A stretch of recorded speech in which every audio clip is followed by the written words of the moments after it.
तो दोस्तों कैसे हैं आप सभी। मैं आशा करता हूं कि आप सब बिल्कुल ठीक होंगे। दोस्तों ये कहानी अपने आप में एक अलग कहानी है जो कि आपको ये सोचने पर मजबूर कर देगी कि आखिर कैसे एक आत्मा शरीर से निकलकर दूसरी आत्माओं से मिलकर आती है। और तो और उस माहौल में जो घटा वो सुनकर आपको बेहद अच्छा लगेगा। बस अगर आप इस चैनल पर पहली बार आए हैं और पहली बार ही मेरी आवाज़ सुन रहे हैं तो कृपया करके अभी इस चैनल को सब्सक्राइब करके बेल बटन ऑल पे कर लीजिए। साथ ही दोस्तों अगर आप ये चाहते हैं कि मैं आपकी कहानियों को अपनी आवाज़ दूं तो कहानियां सुनने के बाद आप मुझे इंस्टाग्राम पर मैसेज कर सकते हैं। मेरी आईडी है IBX मेहताब। कहानियों के बाद मैं आप सबको वहीं मिलूंगा। बाकी दोस्तों बिना देरी किए अपने अपने हेडफोन्स लगाएं और शुरू हो जाएं मेरे यानी मेहताब के साथ। दोस्तों विपिन लगातार अपने घर की तरफ भागता चला जा रहा था। इसी बीच वो अचानक किसी चीज से टकरा जाता है।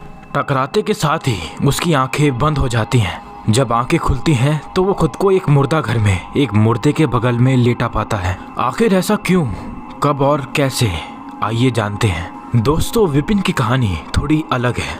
विपिन मेडिकल विभाग का एक अहम स्पेशलिस्ट था। एक सुबह जब पूरी टीम की निगरानी में प्रैक्टिस चल रही थी तो विपिन उस समय मॉर्चरी हाउस में अपनी टीम को लीड कर रहा था। फाइनल टेस्ट होने में लगभग 2 दिन का समय था।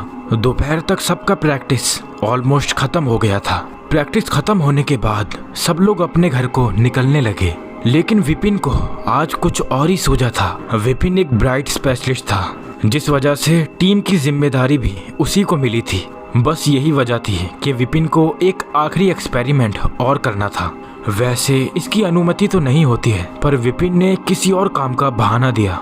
उसने कहा कि वो मॉर्चरी हाउस बंद करके शाम तक निकल जाएगा, तब तक वो अपने असाइनमेंट तैयार कर लेगा। सबके जाने के बाद विपिन थोड़ी देर सोफे पे बैठकर कुछ डिजाइन कर रहा था। थोड़ी देर बाद विपिन अपने साथ कुछ औजार लेकर मॉर्चरी हाउस में घुस गया। इस बार उस मॉर्चरी हाउस में बड़ा अजीब सा वातावरण था जो कि नेगेटिव वाइब्स दे रहा था। कोई भी शख्स इस तरह मॉर्चरी हाउस में अकेले रहना बिल्कुल पसंद नहीं करेगा। ऐसा करना काफी अजीब लगता है। दूसरों की तरह विपिन को भी थोड़ा अजीब लगा। विपिन ने अपनी मेडिकल किट को टेबल पर रख दिया और ठीक जिस डेड बॉडी पर प्रैक्टिस चालू थी वो उसकी तरफ गया। उसने एक नीडल और सीजर लिया था। वो बॉडी के एक पार्ट को पाइप के जरिए अपनी मशीन में कुछ चेक कर रहा था कि तभी अचानक उसे ऐसा लगा जैसे पीछे से बड़े गुस्से से किसी ने उसको बाहर जाने को कहा। विपिन कहाँ इन सब चीजों को समझ पाता। उसको लगा कि शायद ये सब उसका वहम होगा, क्योंकि इस तरह लाशों के बीच में वो अकेला इंसान मौजूद था। इसी कारण उसका ये मानना लाजमी भी था। पर दोस्तों इसके आगे जो होने वाला था वो विपिन को सर पे हाथ रखकर भागने के लिए मजबूर करने वाला था। विपिन ने बॉडी को इंटरनल मशीन में देखकर एक एरिया को सीजर से टारगेट किया ही था कि तभी उसने किसी के हाथ को अपने कंधों पर रखा पाया। उस हाथ को जब उसने देखा तो उसके होश उड़ गए। वो एकदम से पीछे मुड़ा पर वहाँ सब कुछ नॉर्मल था। और तो और जो उससे पीछे वाले बेंच पर लाश पड़ी थी वो भी अपनी जगह पर संतुलित थी। विपिन अब थोड़ा परेशान हो रहा था। उसने सोचा कि अब वो आखिरी टेस्ट करेगा और फिर जल्दी से जल्दी यहाँ से निकल जाएगा। शाम का समय था और रात भी जल्द होने वाली थी। यही सोचकर जब विपिन वापस मुड़ा तो वो एकदम से अपनी जगह से हटकर नीचे गिर गया। ऐसा लगा मानो जैसे उसके पैरों के नीचे से जमीन खिसक गई हो। विपिन की हालत खराब हुई जा रही थी। उसने देखा कि अभी अभी जिस शख्स के ऊपर वो टेस्ट कर रहा था वो बॉडी ठीक अब उठकर सीधा बैठ गई थी।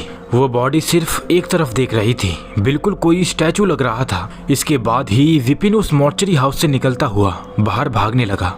डर के इस खौफनाक मंजर में वो मॉर्चरी हाउस को बंद करना ही भूल गया। विपिन बस लगातार भागे जा रहा था कि तभी वो अचानक किसी चीज से टकराया। टकराने की वजह से विपिन नीचे गिर पड़ा, जिसके बाद विपिन की आंखें बंद हो गईं।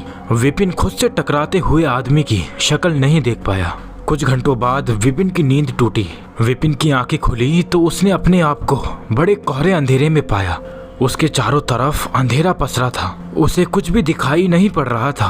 धीरे धीरे वो उठने की कोशिश करने लगा, पर तभी उसने अपने बगल में लाश को सोता पाया।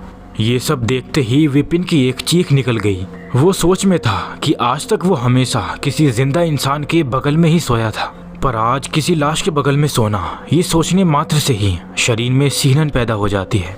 विपिन ने देखा कि उसके बगल में जो लाश थी उसकी आंखें खुल चुकी थी। वो एक तिरछी नजरों से विपिन को देख रहा था। विपिन को कुछ समझ नहीं आ रहा था कि अब वो क्या करे। वो आज इस मुसीबत में फंसा था कि उसके दिमाग ने काम करना ही बंद कर दिया था। वो बस कांपे जा रहा था। हिम्मत कर वो दरवाजे तक चुपचाप गया और उस लाश की तरफ देखते ही दरवाजे को हाथ लगाया, पर एक दूसरा हाथ दरवाजे को पहले से ही टाइट से पकड़ा हुआ था। विपिन ने ठीक उस हाथ को ही पकड़ लिया था। उस हाथ को पकड़ते ही विपिन जमीन में गिर गया। विपिन ना तो अंदर रह सकता था और ना ही बाहर जा सकता था। वो चुपचाप एक कोने में बैठ गया। उसने अपनी घड़ी में समय देखा तो रात के 2 बज रहे थे।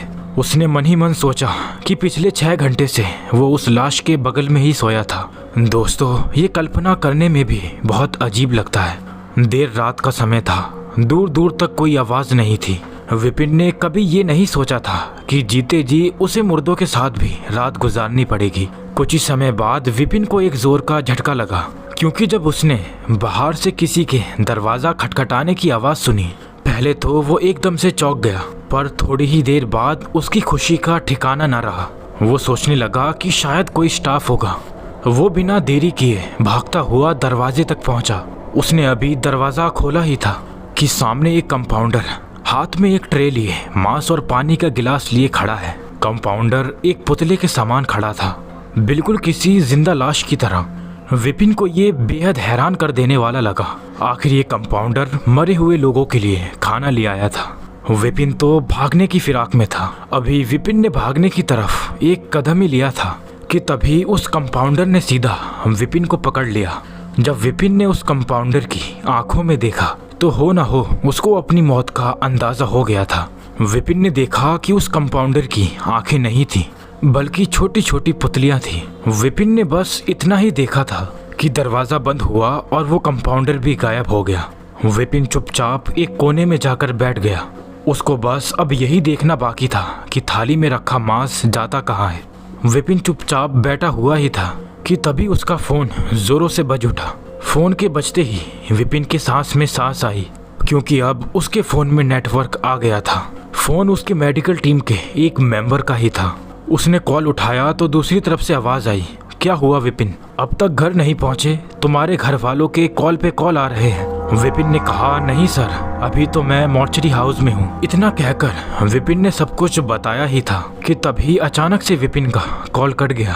फोन कटते ही उसने हड़बड़ी में जब सामने की तरफ देखा तो पाया कि एक मुर्दा हाथ में वायर लिए विपिन को घूरे जा रहा था। उसे लगा कि शायद उसने सारी बातें सुन ली थी। विपिन अब बहुत ज्यादा परेशान था। कहीं ना कहीं उसे हेल्यूनेशन हो रहे थे।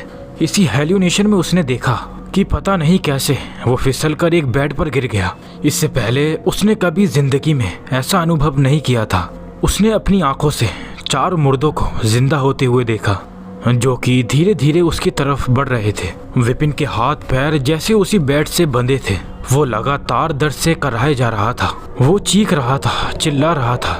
उनमें से एक मुर्दा वहीं पड़ी सीजर लिए विपिन की तरफ बढ़ रहा था। विपिन ने सारी उम्मीदें अभी छोड़ी ही थी कि तभी जोरों से दरवाजे पर खटखटाहट होना शुरू हो गई। कुछ देर बाद दरवाज़ा खुद ब खुद खुल गया। उसने देखा कि मेडिकल स्टाफ वहाँ पर मौजूद था। सब लोगों ने मिलकर विपिन को बाहर निकाला। होश में आने के बाद उसने इस घटना के बारे में बताया। दोस्तों, क्या ये सिर्फ विपिन का एक सपना था या फिर ऐसी हकीकत जो कि उसने अपने सपने में देखी? क्या ये सब कुछ ठीक था? नहीं मालूम। विपिन को बस इतना ही याद था कि जब वो सीजर लिए अपने टेस्ट को अंजाम दे ही रहा था कि अचानक उसे चक्कर सा आ गया और वे वहीं बेहोश होकर गिर पड़ा। उसके बाद की कहानी आपके सामने है। नहीं मालूम कि आपको ये कहानी कैसी लगेगी, पर दोस्तों, आपको ये कहानी ज़रा सी भी पसंद आई हो तो इस कहानी को लाइक, सब्सक्राइब एंड कमेंट करना बिल्कुल ना भूलें। अभी मैं लेता हूँ आपसे अलविदा। मिलेंगे एक और नई डरावनी कहानी में।